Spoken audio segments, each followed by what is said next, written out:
galerinha, vamos voltar, né? Nossa, deu preguiça de voltar agora, hein? Mas enfim, vamos lá, segundo horário, né? Pós-feriado,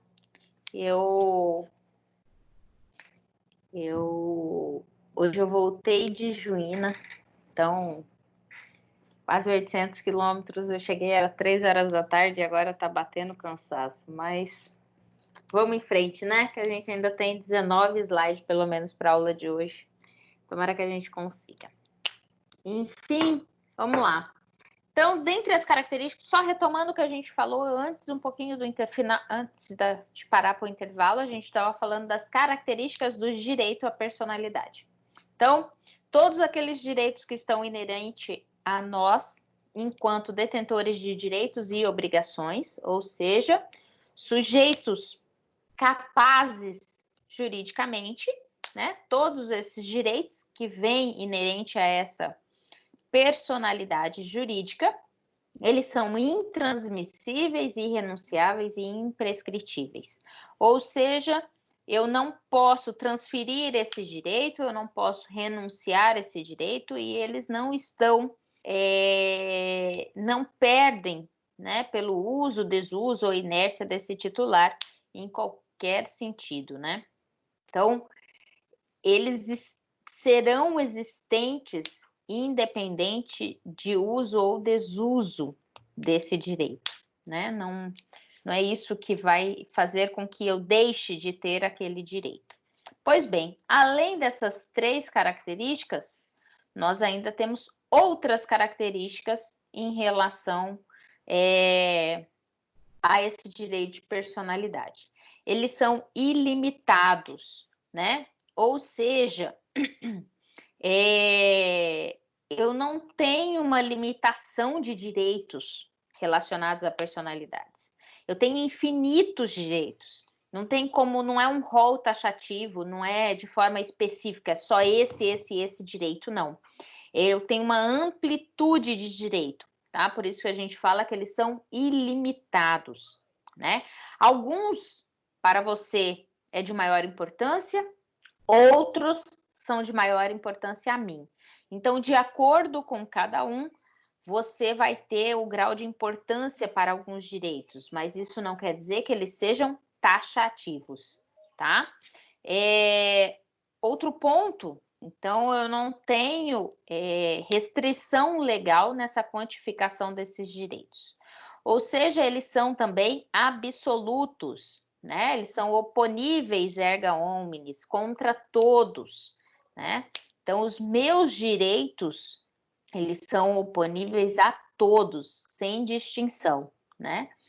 E são impenhoráveis. Esses direitos à personalidade, eles não são penhoráveis, não podem sofrer qualquer tipo de constrição para cumprir com a obrigação de crédito, para pagar alguma coisa, né? Falar de forma bastante coloquial.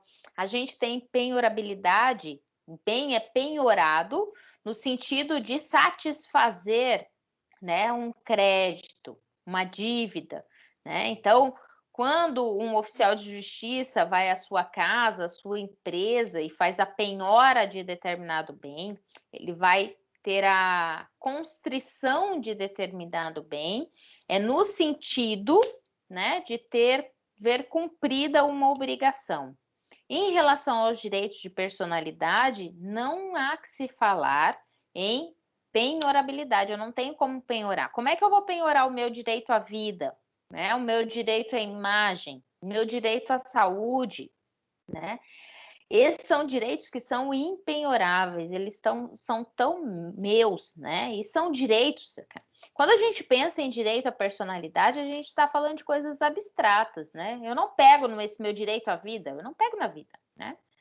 Nem na saúde, nem a minha imagem, né? Isso não é algo concreto, né? Não é um copo, né? Não é o meu copo de água aqui, ó, que eu pego, né? Então, eles são impenhoráveis. Na outra feita, eles são inexpropriáveis, né? Eu não posso me apropriar desse direito de outra pessoa, né? Aqui eu coloquei aqui É objeto de uso capião. O que é uso capião? É algo que eu uso de forma que eu tenho a posse, né, de um terreno, de uma casa, de uma fazenda. Eu tenho a posse por determinado período de tempo, né? No caso da cidade, de 5 anos, e fora da cidade são 10 anos. E aí eu uso esse bem, né, com conhecimento do proprietário, do dono da área, né? E eu não causo nenhuma objeção, né? Não causo nenhuma objeção. E aí eu permaneço lá, faço daquela área, daquela casa, como se minha fosse, por um longo período, né? O que vai acontecer se eu utilizar essa casa? Me apropriar dessa casa de boa fé, né? Que a gente vai chamar de posse mansa e pacífica desse bem, por determinado período, né? Não sofri qualquer ação em relação a essa posse que eu tenho, né? Se ultrapassar esse período, eu posso requerer na justiça uso capião. Eu passei a ser dona dessa área, tá? Que eu tomei como posse mansa e pacífica.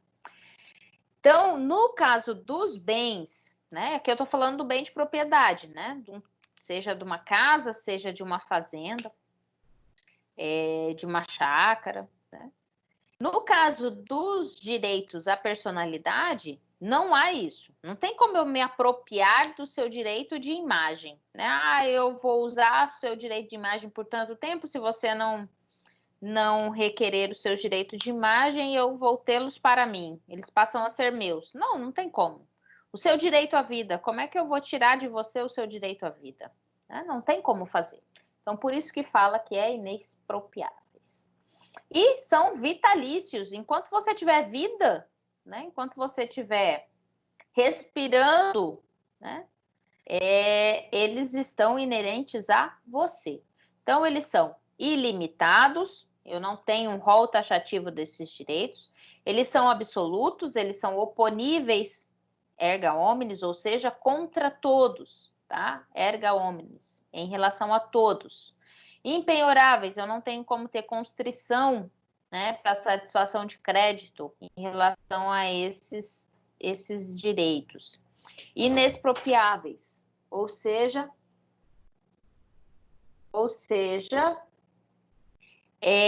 eles não podem ser extraídos, né, do titular objeto de uso capião.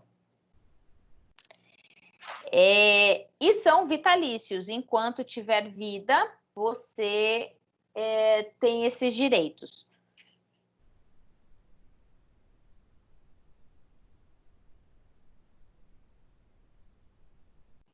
Então, esses direitos são ilimitados, absolutos, impenhoráveis, inexpropriáveis e vitalícios. E aí, dando sequência, outro ponto que há em relação ao direito, a essas características desses direitos, o que tem que ter em mente também é que você não pode dispor do seu próprio corpo, tá? O Código Civil, ele confere essa proteção jurídica de vida e de integridade física, manter o corpo assim como ele deve ser, para ele atingir todo as suas possibilidades, né? Então, o código vai dizer que é proibido atos de disposição do próprio corpo. Ah, eu posso dispor do meu corpo em algumas situações? Posso, né? Posso. Desde que esses atos não vão importar em diminuição permanente da integridade física. Isso quer dizer que eu não posso cortar meu braço porque eu quero, tá? A não ser que, em decorrência de uma enfermidade, isso seja necessário. Mas eu chegar para o médico e falar, corta minhas pernas porque eu não quero mais andar, e eu não... tão somente por uma vontade, eu não posso fazê-lo, né? Agora, eu também não posso vender meu fígado, né? Eu não posso vender meu fígado. Mas se for no sentido de doadora, de transplante, em que eu não receba, né, seja a título gratuito, seja tão somente por uma boa ação da minha parte, eu posso fazer. Mas eu não posso vender, né? Não posso vender meu pulmão, não posso vender meu fígado, não posso vender meu rim, eu não posso utilizar dos meus órgãos como moeda de troca, tá? Vou poder utilizar tão somente a título de transplante e a título gratuito, né? Eu não vou receber nada por eles. Aí eu posso fazer, tá? Agora, depois da morte... Oi, ai, desculpa. Pode falar. É só dar uma verificada se tem alguém aguardando para entrar aqui. Estão comentando no grupo. Não tem, não. Não? Então, ok. Tem nenhum. Todos eles... Ó, a gente tá com 15 em sala, porque aparece para mim, dá até um aviso. Pede para tentar novamente, porque aí a hora que aparece aqui eu já dou ok. Ok, Tá? obrigado. Imagina não por isso. No outro sentido, assim, ó, essa disposição do corpo, aí eu posso ter, principalmente em relação a transplante, após a morte, né? Então, após a morte, eu posso dispor de todos os meus órgãos. Até porque eu nem já vou mais aqui, né? Mas isso também, eu tenho que deixar claro isso, que eu sou doadora de órgãos, né? Então, isso está lá no artigo 13 e 14 do Código Civil. Então, assim, ó, em vida, eu posso dispor do meu corpo desde que não importe diminuição permanente nessa minha integridade física, né? Claro que salvo se tratar-se de uma exigência médica. Então, se eu tiver alguma enfermidade e que seja necessário, ou eu vou amputar a perna, ou eu vou morrer, o médico ele está resguardado da possibilidade de amputar a perna, né? E em relação aos transplantes, em vida, eu posso fazer o transplante? Posso, de órgãos que não vai me incapacitar. E depois da morte, desde que assim eu deixe declarado em vida que eu quero ser doadora, aí pode doar todo e qualquer órgão que venha, que possa, né? E que tenha utilidade a salvar outras pessoas. Você quer falar alguma coisa, Sandra? Oi. Fala, Sandra. Mais uma pergunta, mas também Diga. para efeito didático, sem querer polemizar Não, também. tudo bem. Não, pode Porque polemizar, não tem alguém problema possa também sentir, né? Enfim, sobre essa questão de dispor do próprio corpo, né? E quando isso está relacionado a questões religiosas, né? Que a pessoa, determinadas religiões que não aceitam determinado tratamento, né? Como que fica essa questão legal, né? Em relação a ele estar se dispondo, né? Do corpo e a situação legal do médico também em acatar ou não acatar essa determinação do paciente. Pode falar, Fabielle, que aí eu respondo tudo uma vez só. Então, eu ia perguntar isso e também a questão, eu tenho que deixar uma declaração falando que eu vou doar meus órgãos. Mas caso eu faleça, eu não tenho deixado essa declaração. A minha família pode se responsabilizar pela doação? Pode. Vamos lá, vamos primeiro em relação àqueles. Vamos colocar aqui, ó, Testemunha de Jeová. Testemunha de Jeová, eles têm pela doutrina deles não transfusão de sangue, por exemplo, né? Pela religião, não se deve receber sangue, mesmo que isso leve a óbito, né? Isso está lá na religião. Assim como tem algumas religiões que não permitem a doação de órgãos, nem receber e nem doar, né? O que vai acontecer aqui? O médico, né, ele está adstrito à vontade do seu paciente, tá? O primeiro ponto. E aí, o que tem acontecido? Em algumas situações, o entra-se, às vezes, a família que não faz parte da religião, ou alguma coisa nesse sentido, às vezes entra com ação, e aí cabe ao juiz decidir. E aí o juiz vai entrar em equilíbrio entre os dogmas da religião que se segue e em relação à pessoa que precisa daquilo. Então, às vezes, é uma criança, né? Pensa aí, 10, 11, 12 anos, que tem uma expectativa de vida, se receber a transfusão, uma expectativa longínqua, e aí a gente vai ter uma discussão entre a religião e o direito, né? E aí cabe a esse ponto o juiz decidir. Mas, na grande maioria das vezes, os médicos, ainda que contrário a esse posicionamento, por ser um posicionamento religioso, e às vezes ele não faz parte dessa religião, ele segue a conduta. Se essa for a vontade da família, ele o segue e não faz a transfusão de sangue.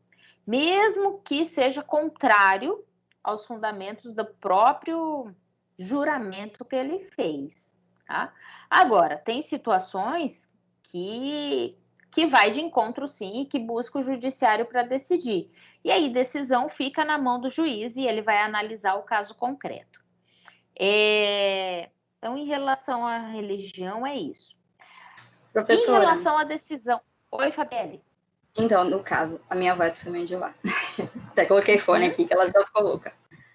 Aí, minha avó era testemunha de Jeová. Ela tem até a carteirinha, que ela não pode fazer doação. Ela sempre foi contra tudo isso. Se acontece alguma coisa, ela precise disso, mesmo ela não aceitando. Eu não sou contra, então eu posso passar por cima dessa declaração dela e aceitar o sangue por ela. Nessa situação, assim, ó, se ela chegar no hospital e ela fazer essa declaração, o médico ele tem que acatar a declaração dela. É igual quando você está em estágio de câncer, por exemplo. Eu tenho um amigo que está no estágio final de câncer. E ele já assinou a declaração de que é o seguinte, se ele apagar, se ele tiver uma parada cardíaca, ele não autoriza a ressuscitação. Ele não autoriza. Mesmo que tenha condições de fazer massagem cardíaca e voltar, ele não autoriza. Entendeu? Então, é a declaração de vontade dele em vida. Em relação à sua avó, se sua avó chegar a assinar a declaração em relação a isso, nessa situação não cabe à família a fazer, entendeu? Na verdade, assim, você pode até entrar com ação, pedir para o juiz e tal, mas o que vai acontecer? Esse médico que o fizer, que ele não seguir a declaração dela, ele pode, inclusive, ser processado, entendeu? Então, assim, acaba sendo 2 pesos e 2 medidas, e aí a gente só vai poder fazer a análise efetivamente diante do caso concreto. São assuntos, assim, bastante sensíveis. Eu não vou dizer polêmicos, sabe? Mas são assuntos bastante sensíveis. Porque, assim, a sua avó passou a vida dela toda, praticamente, diante da religião, e é algo que ela acredita. Entendeu? Ela tem isso como verdade absoluta. Então, já de certa idade, negar isso a ela, né, negar a capacidade jurídica dela de adquirir direitos e obrigações. Você interferir na decisão dela em relação à vida dela, à liberdade que ela tem, que é um dos princípios que a gente falou lá no início da aula do direito civil, que é a liberdade que você tem de dispor, né, de você querer ou não fazer algo. E ela tem esse direito de fazer. Então, se ela tem essa declaração, ela tem essa escolha, né? É claro que quando a gente... É muito fácil, né, gente? Eu estou falando de uma forma muito abstrata. E quando a gente se depara com a situação em que você tem o seu ente, né, igual a sua avó, e que você tem que fazer essa escolha, é muito difícil. É muito difícil. Mesmo esse meu amigo que está assim, ele está num estado bastante deficitário, sabe? Mas a gente quer por perto. Então, às vezes, eu vou falar assim, vou pôr entre aspas, e não estou falando no sentido duro da palavra, mas esse nosso egoísmo em querer que as pessoas permaneçam conosco aqui e agora, às vezes a gente acaba não analisando o querer delas, né? Então, se ela assinar uma declaração, cabe o respeito a essa declaração. Posso fazer de conta que não existe essa declaração e agir doar sangue? Até pode, mas vai ter que arcar com as consequências depois desse ato. Em relação a doadores de órgãos, hoje a legislação fala o seguinte, que você tem que deixar claro de que você é doador, né? Então, aparece na sua carteira de motorista, geralmente, ou nos documentos que você é doador de órgãos. Então, essa é a sua vontade. Quando você se mantém silente, então hoje a legislação fala assim, ó, você tem que deixar claro se você é ou não é doador de órgão, né?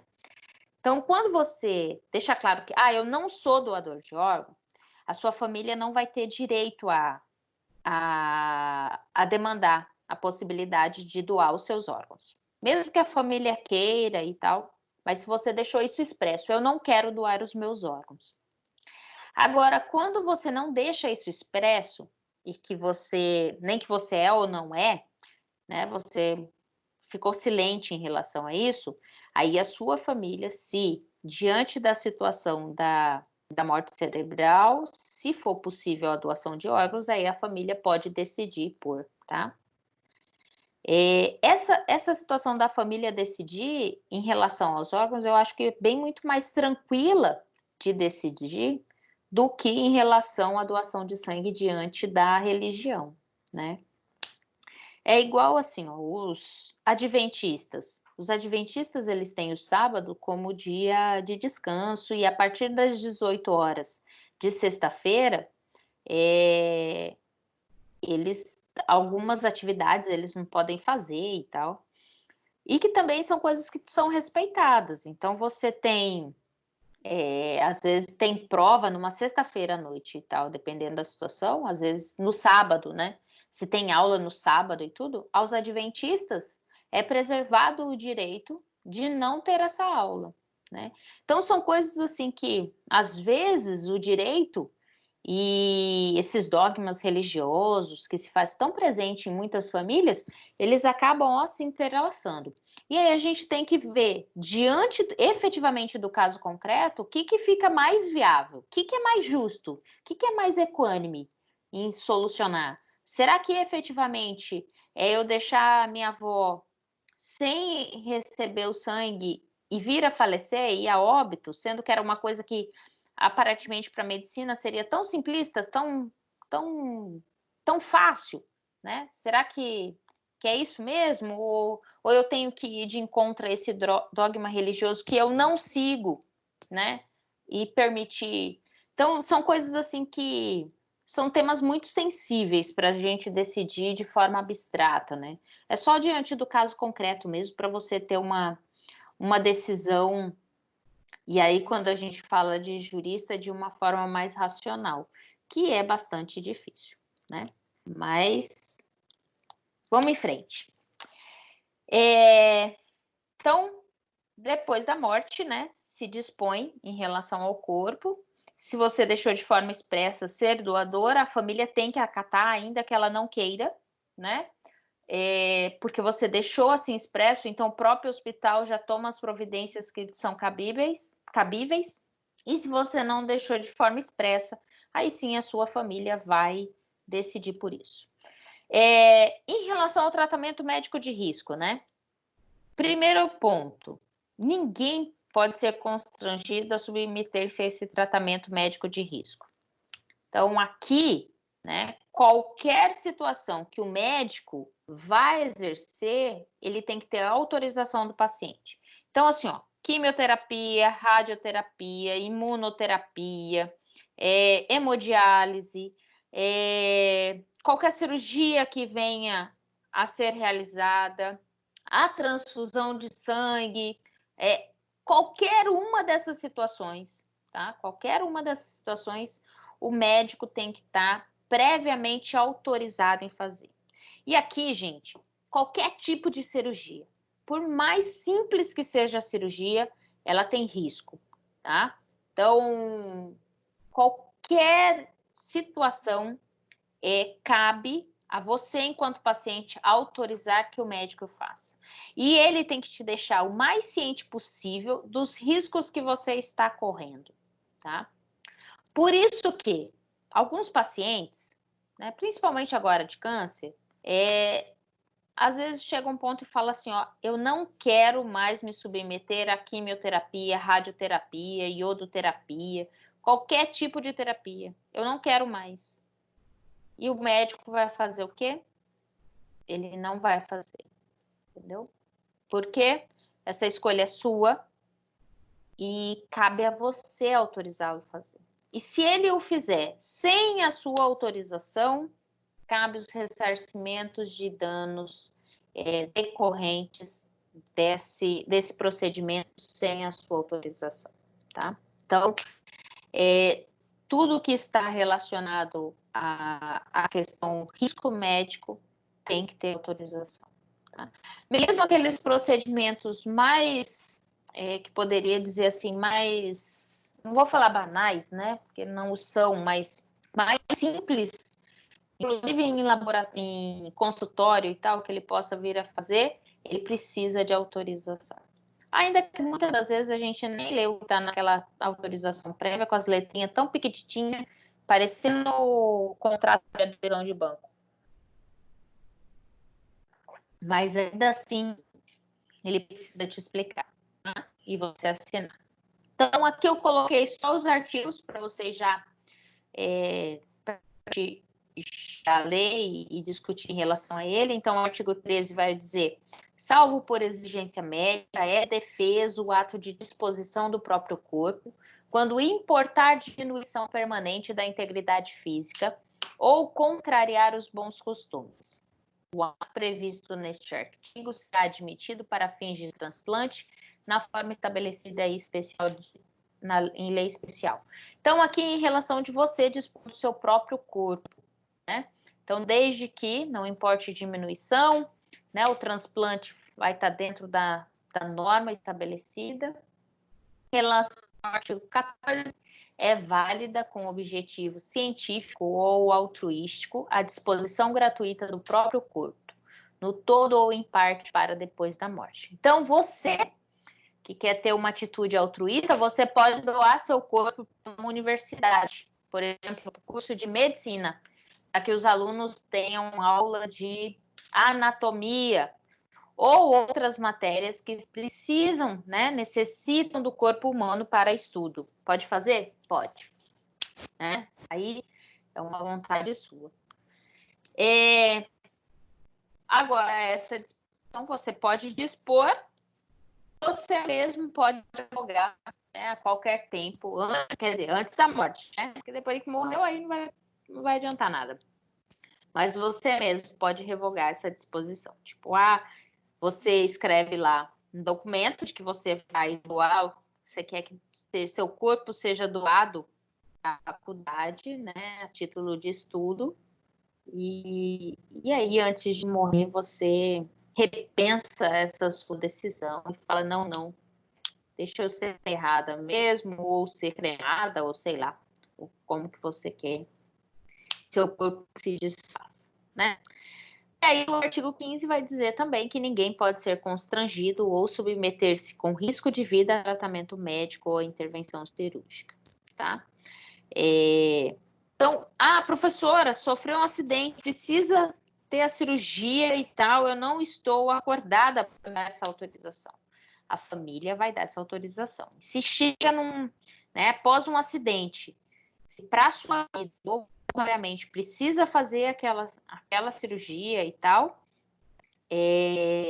o médico não vai deixar de fazer, a bem da verdade, ele não vai deixar, e essa autorização ele vai pegar a posteriori, seja sua, seja da família, tá? Ele vai conseguir essa autorização. Mas se você chegar no hospital após um acidente, desacordado e obrigatoriamente para que ele te traga a vida, você precisa de uma cirurgia, sei lá, tá com uma... Oh, perdi o nome da...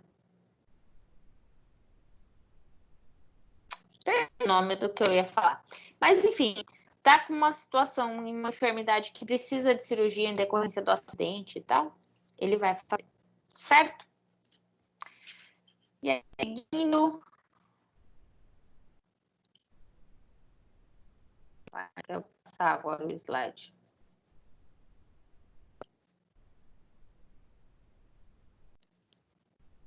Peraí. Travou para você também ou só para mim?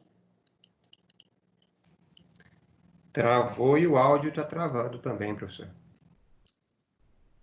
Eu vou parar aqui de novo e vou... Vamos voltar. Vou procurar aqui. Deixa eu acessar de novo o PowerPoint para ver se dá certo.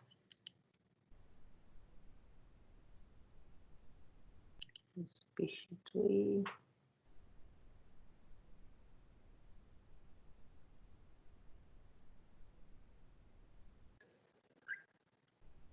Agora eu não quero mais nem abrir, gente. Só porque eu falei, ó.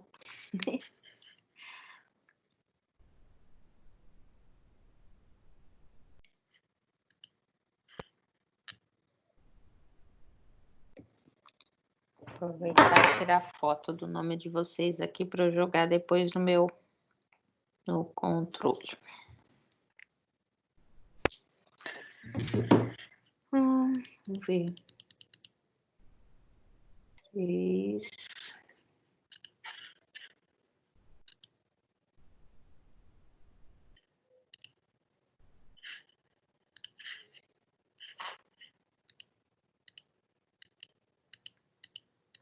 Tava no 14, né? 8, 9.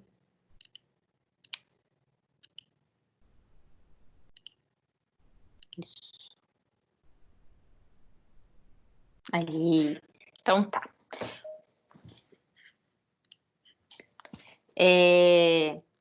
Bom, isso lá era em relação à personalidade, aos direitos de personalidade. E aí, como que a gente vai fazer a individualização dessa personalidade? Como que a gente vai individualizar você, né? Enquanto pessoa, ser humano, né? Dotada de direitos e deveres.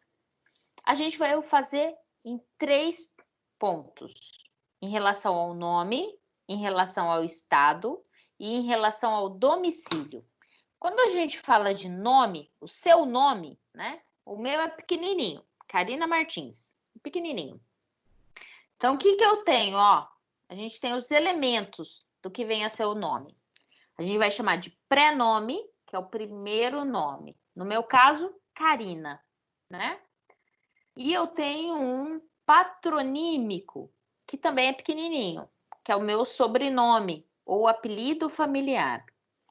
O meu nome aqui foi de escolha aleatória. Às vezes não é tão aleatória assim, mas assim, foi uma escolha aleatória. O seu nome em si, né, ele, de tantos nomes, de infinitos nomes, ele foi uma escolha aleatória. Agora, o seu patronímico é o seu sobrenome ou apelido familiar. Isso vem decorrente da sua família, que pode estar tão somente o nome da família do seu pai, né? A gente vem de uma sociedade patriarcal, né? Ou, por escolha dos seus pais, você tem o nome da família da sua mãe e também da família do seu pai.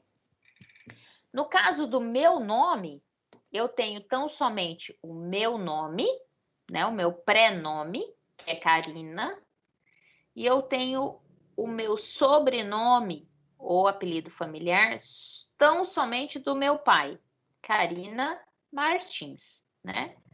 E decorrente da minha declaração de união estável, que eu poderia alterar o meu nome utilizando o nome do meu esposo, né, do meu convivente, vamos usar o termo correto, Eu não o fiz, eu permaneci o meu nome tão somente com o nome do meu pai, da família do meu pai. Então ficou só Carina Martins. E em decorrência dos filhos, meus pais optaram a permanecer só o sobrenome da família do meu pai. Então, Carina Martins. O seu, às vezes, tem além do seu pai, tem o da sua mãe. E aí o nome da família da mãe vem antes da família do seu pai.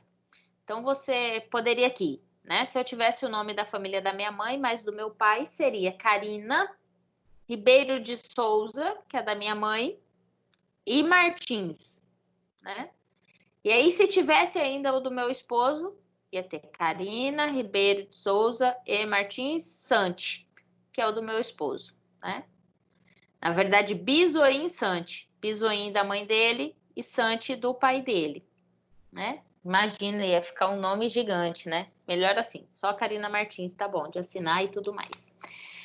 Agora, além do prenome, do patronímico, ainda tem o agnome. O que é isso? É o que vai distinguir, dentro da mesma família, o nome. Então, eu vou ter Júnior, neto, sobrinho, eu conheço uma família que os nomes primeiro, segundo, terceiro, quarto, E aí eu conheço o último, No nome dele tem último. Ele vai ser sempre o último. A gente zoava até na sala. Foi colega, assim, de sala. Coitado do moleque, sofria tanto bullying. É que hoje a gente chama de bullying, Essas coisas assim. Mas na minha época, lá na minha fase, até podia ser bullying, mas não tinha esse entendimento do que se tem hoje. E esse moleque sofria por causa do último no nome dele, Então, sempre que eu tenho, algo que vai distinguir dentro da mesma família, a gente vai chamar de agnome, tá? São coisas que a gente tem conhecimento, mas a gente não tinha esse conhecimento das denominações por um mundo jurídico, de prenome, patronímico e agnome. Esses nomes feios só fazem parte do direito, Mudar o nome. Eu posso mudar meu nome? Em regra, gente, o nome que seus pais escolheram, ele é imutável, tá? A regra é que o nome seja imutável. Então, Carina Martins, em regra, é imutável. Ah, mas eu tenho algumas exceções, E aí a gente pode, as exceções, para que eu possa mudar o nome, primeiro ponto, é se o nome for vexatório. Então, eu não sei se algum de vocês já ouviram, mas já teve em registro 1, 2, 3 de Oliveira 4, fotocópia Xerox como nome. Isso já foi efetivamente registrado, em cartório. Então, quando trata-se de nomes vexatórios ou se tem erro gráfico do nome, eu posso alterar, Mas quando que eu posso alterar? No meu primeiro ano. Fiz 21 anos, Adquiri a maioridade civil, eu posso alterar. No casamento, quando casa, eu também posso alterar o nome. Outro ponto que agora é permissível a alteração do nome é decorrência da transexualidade. O aparecimento dela aqui são coisas da quarentena, hein, gente? Minha fotocópia miniatura, só que é sobrinha. Então, assim, em relação à transexualidade, também é permissivo, alterar o nome, Então, o transgênero, uma vez efetivamente identificado e assim entendível, ele pode alterar o seu nome. Em Brasília, foi bem... Vou abrir um parênteses aqui para contar aí. Em Brasília, eu tive um aluno, que na verdade, assim, eu comecei um semestre em Brasília, era aluna ainda, estava no sentido de de reconhecimento em relação a isso. E no decorrer do curso de Direito, conseguiu fazer a cirurgia e tal. Eu consegui acompanhar toda a transformação de menina para menino, efetivamente. Ela formou ano passado, antes de vir, foi meu orientando, né? Foi muito bacana, assim, poder acompanhar essa transformação e algumas descobertas em relação de forma tão próxima, né? Porque às vezes a gente olha de longe e não vê, assim, o grau de dificuldade interno, psíquico, pedagógico e todo mal mais em relação a isso. Mas, enfim, foi muito bacana. Fala, Sandra. Sobre esse assunto, eu também, no órgão que eu trabalho, um colega que tomou posse junto comigo, também ao longo do tempo, né, foi se identificando e tal, e assumiu primeiro o nome social feminino, e hoje já é, né, uma mulher, efetivamente, né? Inclusive, quando participei da diretoria da Associação de Servidores, ela foi minha diretora de eventos e tal, então já bem aceita de uma forma geral. Mas isso me leva a uma pergunta, fazendo um gancho também, porque nós falamos agora há pouco sobre a disposição do corpo. Isso já é pacífico no mundo jurídico, porque efetivamente ela acaba tanto prótese, uma mutilação. Tanto o menino virar menina, como o contrário. Isso já é pacífico no meio jurídico, eles conseguem fazer isso com normalidade, já tanto quanto conseguem, por exemplo, mudar o nome? Então, consegue sim, só que, é tão simples assim, eu falo, eu não sou, eu tenho corpo de mulher, mas eu me vejo homem, basta isso? Não, tá? Tem todo um laudo que se faz, tem todo um acompanhamento psicológico que se faz em relação a isso, para então falar, não, efetivamente é isso mesmo, a necessidade de fazer essa transformação, porque a pessoa não se aceita, né? Eu falo que é uma condição interna, sabe? Então, mas hoje, para o direito, isso acaba sendo, hoje, né? A nossa sociedade, ela permite isso, né? De uma forma mais esclarecida. Eu creio também que ainda tem muito que se evoluir em relação a isso, né? As pessoas, a gente fala muito de direitos e deveres e mais para os nossos, né? Quando a gente fala da gente. E às vezes olha o outro com indiferença ou falta de respeito mesmo, né? Porque a gente entende que ele seja diferente da gente, né? Mas para o mundo jurídico hoje, essa coisa de você fazer as cirurgias e tudo mais, ela tem ganho, tem tido um ganho, né, nesse sentido de permissão, e não vê como uma mutilação, né? Não vê como uma mutilação. Alguém chamou aí?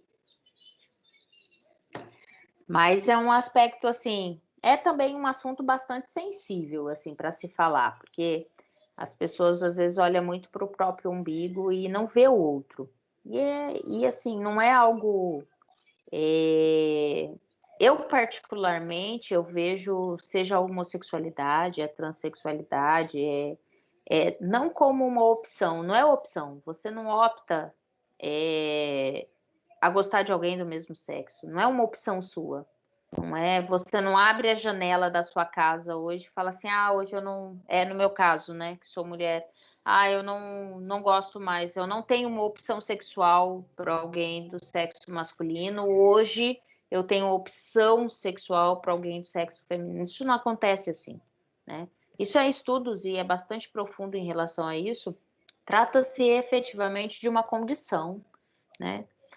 Até porque se as pessoas acabam sofrendo tanto preconceito, tantas restrições, você não ia escolher isso, né? Eu não vou escolher nada para eu sofrer, não vou escolher algo que eu vá sofrer, né? Então, e as pessoas não veem assim, né? As pessoas acabam achando que trata-se de libertinagem e tal, e tem que respeitar o outro. Você não tem que aceitar, né? Se ele é homo, se ele é hétero, se ele é bi, se não é. Isso é a ele, né? Pertence a ele, a gente tem que respeitar. e ponto. Eu não tenho que aceitar, né? E em relação ao transexual é isso, tem que respeitar, porque internamente eu tive a oportunidade com o Samuel de conhecer um pouco mais e me deu a liberdade de conversa em relação a isso. Esse conhecimento de você vivenciar assim de forma próxima é muito traumático, né? Principalmente na adolescência, quando você muitas coisas, né? Os hormônios estão fervilhando, as coisas estão acontecendo e você tem esse grau de dificuldade, seja em relação à sua família, seja em relação aos seus pares, à escola, tudo mais, né? A sociedade ela é muito dura, né, com as pessoas que são diferentes. E isso a gente não faz só em relação aos homossexuais, a gente faz isso em relação à cor da pele, como se isso fosse um determinante de ser bom, ser ruim, ser melhor que você ou pior que você, né? A gente faz isso constantemente e em pequenas coisas, né, em pequenas coisas. Mas enfim, vamos em frente. Mas nesse sentido, o judiciário não tem visto como mutilação do corpo, mas uma readequação físico-psíquico. Tá? Bom, além do nome, outra coisa que a gente diferencia é o estado.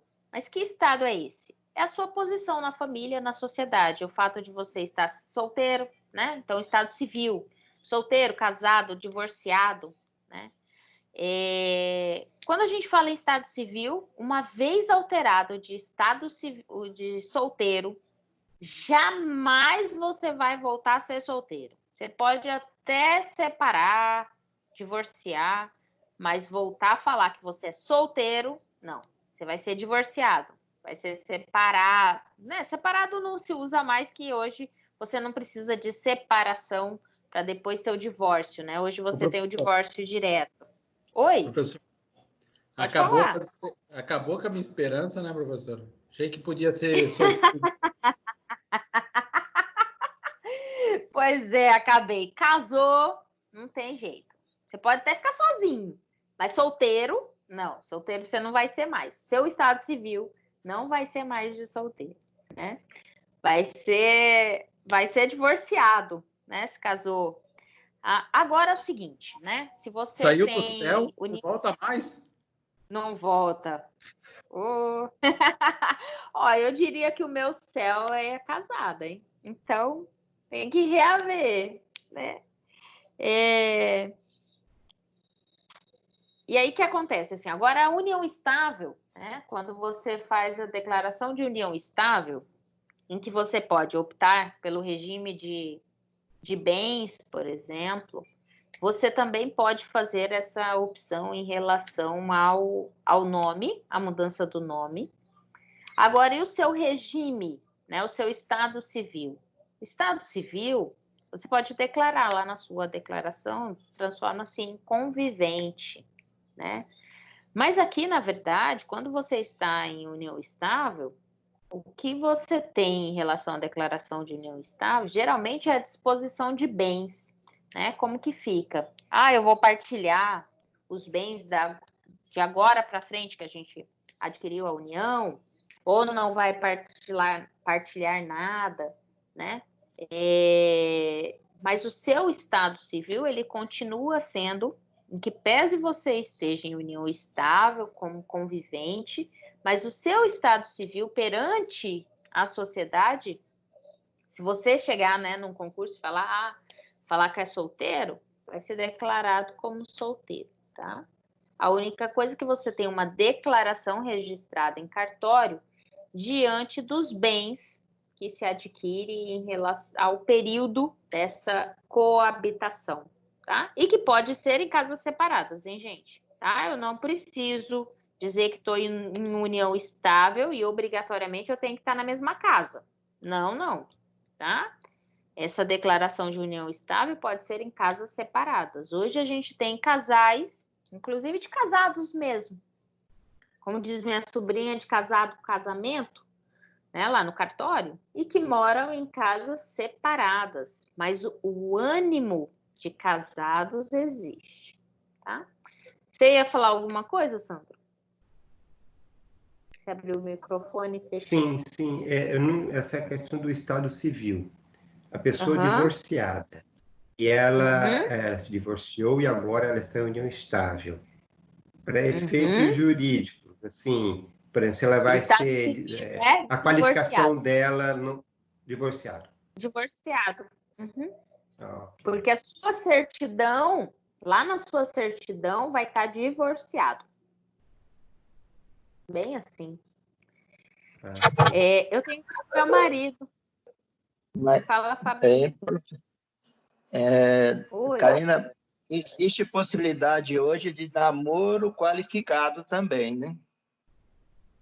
Então, o que as pessoas têm feito? Porque hoje, quando a gente olha para o namoro hoje, é bastante diferente do que era namoro vamos colocar aqui, 20 anos atrás, né? Era uma relação diferenciada. Não estou dizendo, não quero dizer se é bom, se é ruim, não é nada disso, tá? Mas era diferenciada. Hoje, você tem um namoro muito próximo ao que vem a ser união estável, né? Você tem quase que uma coabitação direta. E aí, em algumas situações, eu posso ter, Gerson, o que você está falando, de namoro qualificado, né? Agora, professor, e como que eu vou diferenciar esse namoro efetivamente de uma união estável? Essas diferenças vão estar de acordo com o ânimo desse casal, entendeu? Porque não necessariamente só o fato de você dormir lá na casa do seu namorado ou vice-versa, né? Isso está dizendo que você tem união estável. A partir do momento que você tem separação financeira, né? Você tem suas contas, ela tem a conta dela. Não tem esse ânimo de constituição de família, né? Porque às vezes vocês partilham o mesmo teto, assim, cada um tem sua casa, mas praticamente acaba compartilhando o mesmo teto. Seja em decorrência de igual universitário, estão lá na mesma cidade, acaba ficando muito mais na casa de um do que cada um na sua casa, né? Então, na verdade, o que vai diferenciar é o ânimos disso, né? Então, ainda que se tenha, tá, lá na casa do meu namorado eu tenho minha escova de dente, tenho uma muda de roupa e tal. Mas isso, na prática, efetivamente, tem que ter outros subsídios, outras situações que incorpore para efetivamente dizer que tratava-se de uma união estável. Você tem que ter um ânimo de constituição de família, né? Esse é um dos principais. Então, no caso concreto, você tem que se identificar todos os requisitos para se enquadrar ou não numa união estável, né? E aí as consequências decorrentes disso, né? Mas em termos de estado civil, seja na união estável, seja no namoro qualificado, continua-se sendo estado civil solteiro como qualificadora, né? E aí tem o estado político. Fala, Gerson. Obrigado. Imagina. O estado político, né? O que é o estado político? Ser brasileiro, né? E aí, neste caso aqui, brasileiro. Aí eu tenho brasileiro nato, que nasceu aqui. Tenho naturalizado, aquele que nasceu no estrangeiro, mas em decorrência de algumas situações, ele pode pedir a cidadania brasileira, né? Aí eu tenho o estrangeiro, que é aquele que nasceu fora da territorialidade brasileira, nasceu em outro país e tem a cidadania daquele país, né? Então, aqui, esse estado civil e estado político é que vai determinar qualificação, né? Que a gente tanto vai usar lá nas petições, né? Em qualquer uma das searas. Domicílio. Aqui já é mais chato, hein, gente? Aqui tem uns ladinhos mais... Né? Se a gente tem um facilitador com nome e estado, aqui no domicílio acaba tendo alguns tipos de confusão. Mas vamos lá. Domicílio é o local onde você responde por suas obrigações, tá? Então, é onde você coloca como o local de sua moradia e que é onde você responde, onde você é encontrado para responder suas obrigações, tá? Ou, né, você estabelece como sua principal residência, onde é sua principal moradia. Dentre várias possibilidades de localização, aquela é a que você escolheu como sua principal residência. De várias outras residências, é aquela que você escolheu. Ou ainda, a sede dos seus negócios. Então, suponhamos que eu, enquanto advogada, eu tenho um escritório em Cuiabá, tenho um escritório em Brasília, tenho um escritório em São Paulo. E em cada uma dessas localidades eu tenho uma casa, tá? Então eu fico um período em São Paulo, fico um período em Brasília, fico um período em Cuiabá. Ou seja, eu tenho várias residências, né? E aí, o que acontece? Só que dentre os meus escritórios, qual que é a matriz dos meus escritórios? Suponhamos que a matriz do meu escritório seja Brasília, tá? Então, a sede do meu escritório é Brasília. E aí eu tenho uma unidade em Cuiabá e uma unidade em São Paulo como filial do meu escritório. Mas o meu escritório principal fosse Brasília. Portanto, Brasília seria o meu domicílio, porque é a sede principal da minha atividade, do meu negócio, né? Mas suponhamos que ao invés de ter os escritórios, eu tivesse tão somente residência em Cuiabá, em São Paulo e Brasília. Nesse caso, eu teria que escolher qual que é a minha principal residência. Qual que é a minha principal residência? Hoje seria Cuiabá, que é onde eu exerço aqui e tal, que hoje eu tenho ânimos, né, de permanecer mais em Cuiabá do que São Paulo e Brasília, certo? E por que eu estou dando tudo isso? Porque o Código Civil ele autoriza você ter uma pluralidade de residência e uma pluralidade de domicílio. Residência, o que é? São locais onde você passa determinado período de tempo. Tá? Então, eu tenho casa, igual eu falei, eu tenho casa em Cuiabá, tenho casa em Brasília, tenho casa em São Paulo. Eu tenho residência. Mas qual é o meu domicílio? Meu domicílio hoje é Cuiabá. Por quê? Porque eu escolhi Cuiabá como local para eu responder pelas minhas obrigações. Então, meu endereço para correspondência, no caso de qualquer obrigação, seja bancária, seja eleitoral, está em Cuiabá, tá? E o que vai determinar, né, o domicílio? De forma objetiva, é a residência, né? É um mero estado fato material, apenas um lugar. É onde eu vou habitar com a intenção de permanecer, mesmo que dele eu se ausente. Isso é residência. Então, assim, eu permaneço, principalmente, quando a gente fala em domicílio, eu tenho que ter a residência, né? Que aí, neste caso, Cuiabá, São Paulo e Brasília, cada um eu tenho residência. Todos eles eu tenho a intenção de permanecer, nem que seja por um período, certo? Mas o que vai determinar efetivamente se aquela residência é o meu domicílio? É esse ânimo definitivo aqui, ó, a intenção de ficar no local de modo permanente. Então, ainda que eu vá para São Paulo, que eu vá para Brasília, mas o meu ânimo definitivo e de permanecer efetivamente é Cuiabá. Então, Cuiabá, além de ser minha residência, é o meu domicílio. No caso de São Paulo e Brasília, são tão somente residência. Eu tenho a intenção de permanecer por determinado período lá, mas o meu ânimo definitivo, o meu de modo permanente, onde eu quero efetivamente fazer as minhas bases, é Cuiabá, certo? Domicílio. Eu tenho 2 tipos de domicílio. O primeiro deles é voluntário. Quando eu falo domicílio voluntário, é porque eu escolhi. Ele é escolhido livremente. Você escolhe esse domicílio, tá? Agora, ele também pode ser especial, que aí eu vou fixar no contrato qual é o domicílio, tá? Esse foro especial, geralmente quando você assina um contrato, seja de compra e venda, o contrato de adesão, ele vem lá estabelecido foro de eleição. É a última cláusula de qualquer bom contrato.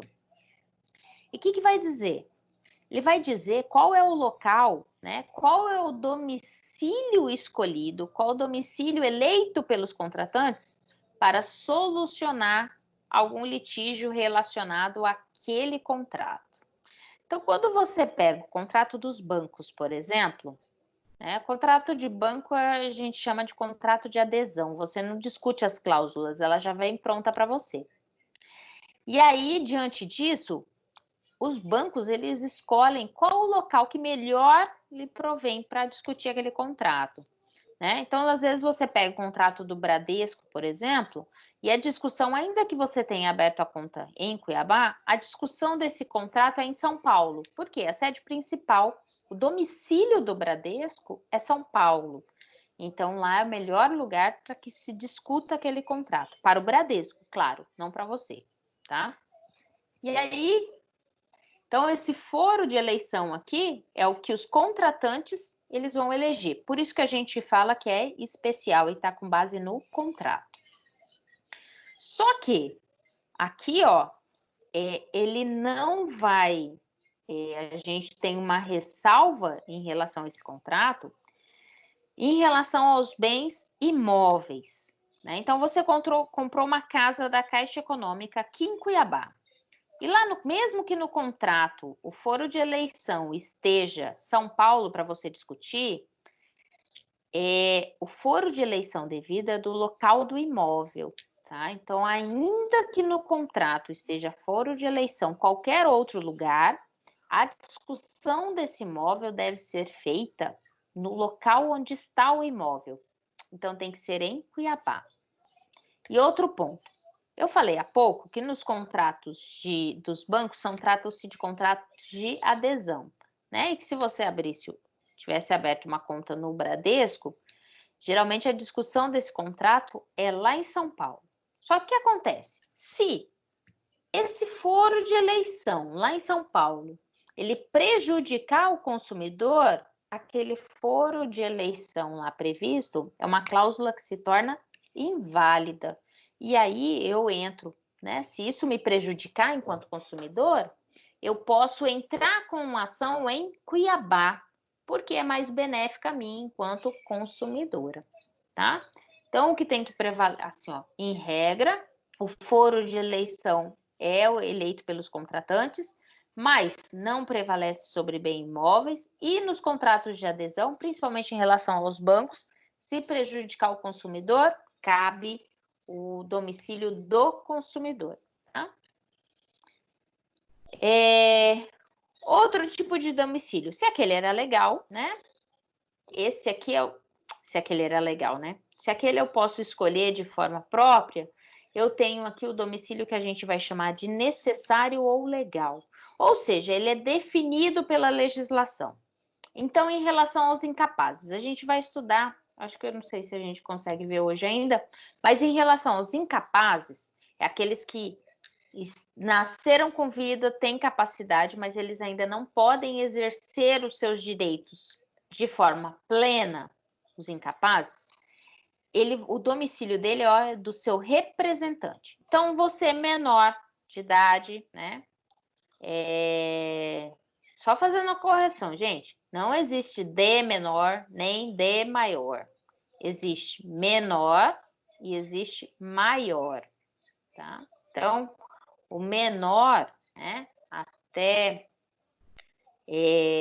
o que o ECA vai dar como adolescente até os 12 anos, né? O menor a gente vai chamar aqui no direito civil de menor impúbere, né? Que não responde por seus atos.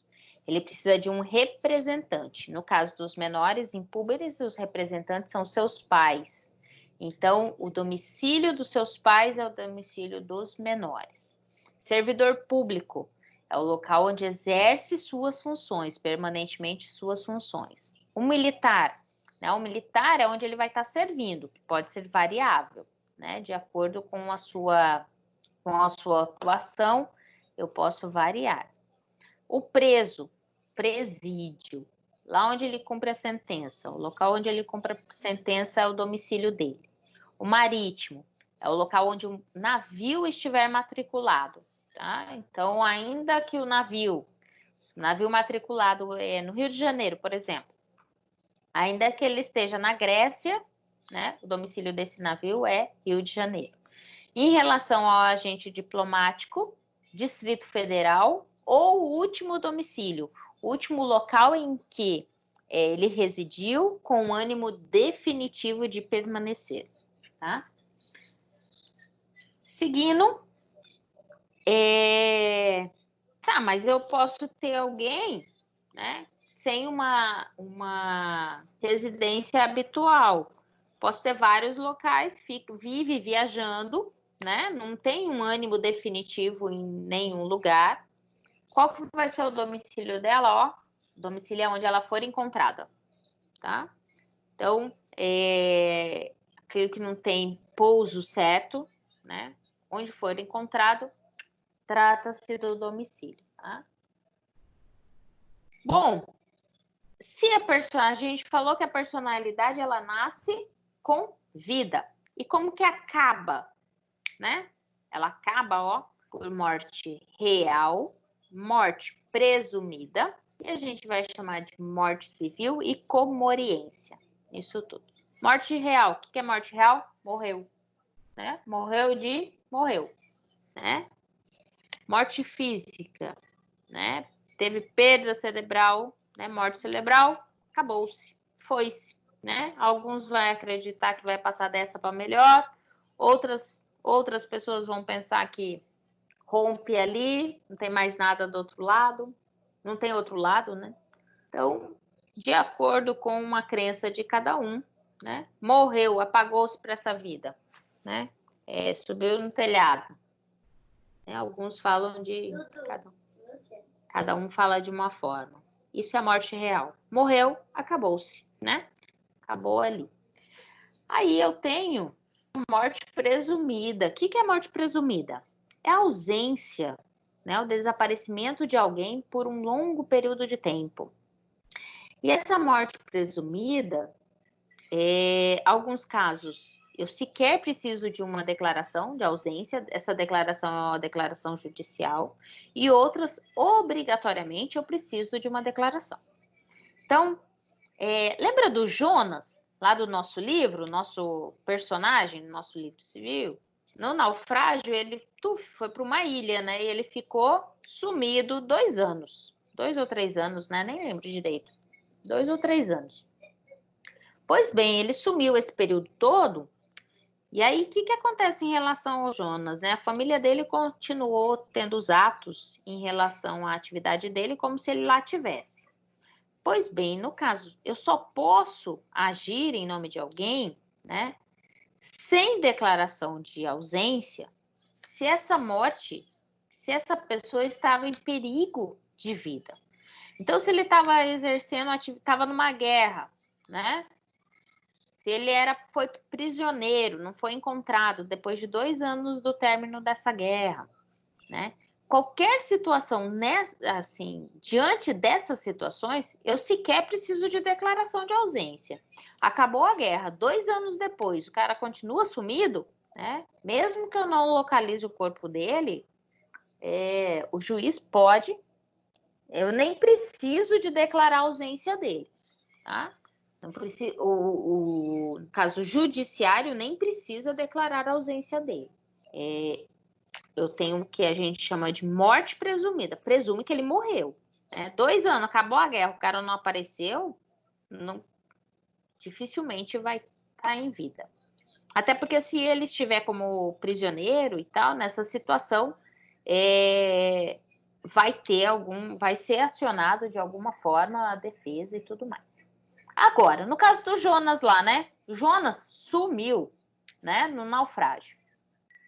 Aí, obrigatoriamente, precisa de declaração de ausência por parte do judiciário, tá? Então, a pessoa sumiu por muito tempo sem dar notícia e tal, precisa de uma declaração do judiciário. A Elisa Samúdio, só para a gente brincar lá com o caso do Bruno, né? A Elisa Samúdio, ela sumiu, não tem corpo, até hoje não achou o corpo. Presume-se que os cachorros comeram, mas assim, não tem essa certeza absoluta, né? Então, no caso dela, teve uma declaração do judiciário de que ela estivesse morta. É uma morte presumida, tá? Porque levou a situação. Em relação ao Jonas, né? Em relação ao Jonas, a família dele poderia buscar a declaração de ausência e ter a morte presumida dele, e aí sim tomar conta de todos, assumir o patrimônio e tudo mais em relação a ele, tá? Na morte presumida, a gente tem algumas fases que devem ser seguidas.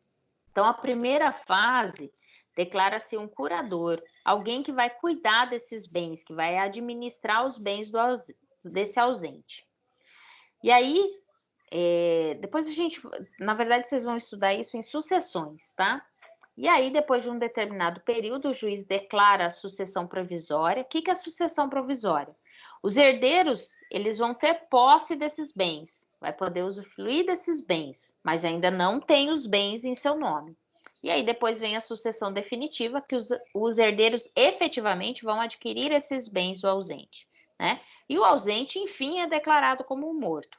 Então, eu tenho uma sequência de atos, e esses atos seguem um período pré-estabelecido pelo judiciário, para então efetivamente ter a declaração da morte presumida de alguém, tá? Qual que é o efeito jurídico, né? Ele vai gerar efeito jurídico tanto patrimonial quanto alguns pessoais. O patrimonial, né? No decorrer disso, vai ser destituído o patrimônio do que tem a morte presumida, né? E os pessoais principalmente porque ele deixa de ter capacidade, né? Ter a aptidão de adquirir direitos e deveres, e passa tão somente ele como morto, ele perde, né, tudo isso. Então, enquanto pessoal, eu tenho um atestado de óbito. Reaver isso também é um complicador, viu, para o mundo jurídico. Não é das tarefas mais fáceis, né? Em relação à morte civil, ela foi abolida, mas no Código de 16, mesmo em vida, ele dizia da perda dessa capacidade civil. Tá? E aí é o seguinte, estou em vida, aqui não se trata de interdição, tá? A gente vai estudar interdição depois, que é relativa, eu tenho uma relatividade em relação à capacidade, né? Eu não vou poder exercer, eu não tenho capacidade para exercer os meus direitos e deveres, e aí eu tenho alguém que vai exercer por mim, né? Mas aqui a morte civil tirava toda essa capacidade civil em vida mesmo, tá? Mas não por conta de uma interdição. E a comoriência, o que é comoriência? Você ter duas ou mais pessoas da mesma família, herdeiras entre si, e que morrem de forma simultânea, tá? Então, tem uma família, tá o pai, a mãe, os filhos num carro, sofrem um acidente e eles morrem de forma simultânea.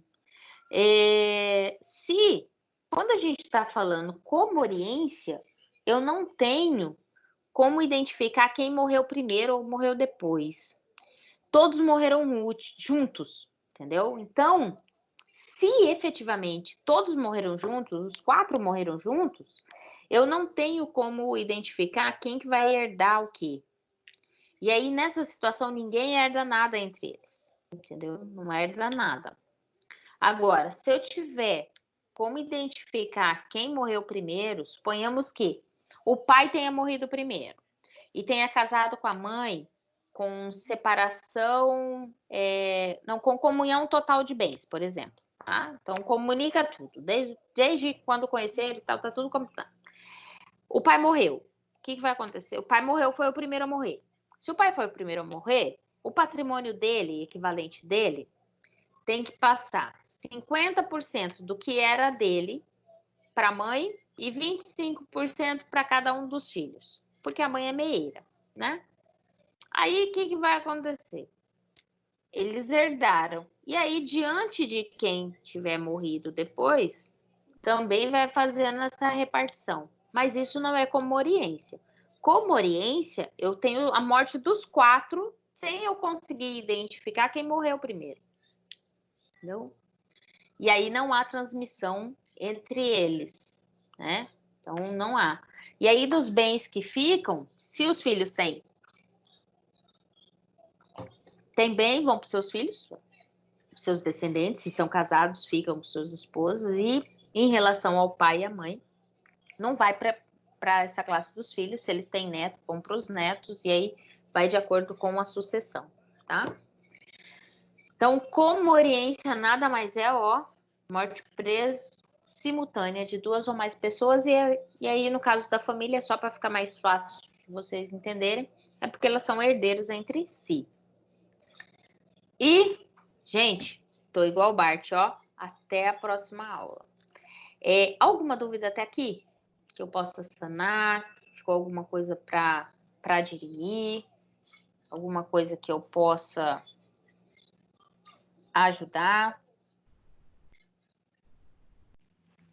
Por mim tá tudo ok, professora. Tá tudo ok? Tudo ok, demais tudo também? tranquilo, professora. Obrigado. Tudo tranquilo. Eu quem agradeço, Beijo da tia Cacá. E até a nossa próxima aula. Oi, Fabi. Professora, essa Pode aula falar. foi da turma C também? A turma A e turma Essa C. aula...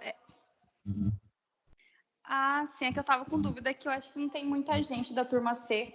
Aí eu até estranhei. Mas tá bom, então. Tá? Muito obrigado, boa acontece? semana, professora. Obrigadão. Obrigada eu. O que acontece? Na segunda-feira eu estava em Juína, que eu aproveitei o feriado e fui. Meu esposo tá cuidando do escritório lá, e aí eu fui visitá-lo. E aí na segunda-feira à noite eu estava tendo problema com a internet lá. E aí, por conta da prova e tudo, a gente optou em fazer toda a aula hoje. E aí ficou tudo certo, né? Gente? Pode falar, Valesca. Eu acho que o pessoal não sabe que tá tendo aula, porque eu acho que aqui só tem eu e mais um da turma C. Mas nem teria porque não tem aula, né, hoje. Pois é. Tudo certo. Então tá. Perderam a aula. Obrigada, professora. No mais, gente, minha prova tá disponível. Eu olhei lá, eu tive um aluno que tirou 9, o resto tiraram 8, 7, teve gente que tirou 3, 4. Capriche, tá muito facinho pra tirar nota baixa. Assim, as pegadinhas da senhora, hein? Que é isso? Pelo amor de Deus. Tem nada, Fabi. Tinha sim. Um monte. Segunda-feira que vem eu prometo que eu falo da prova. Hoje eu não posso ainda porque tem gente por fazer a prova até sexta, né? Mas segunda-feira eu comento em sala, segunda, quarta e sexta, durante as aulas, no decorrer da semana eu falo da prova. E aí eu vou falar que tava facinho. Mas enfim, né? Gente, boa sorte nas outras provas e até a nossa próxima aula, tá bom? Beijo, fui. Obrigada, beijo. Até mais. Tchau, gente. Tchau.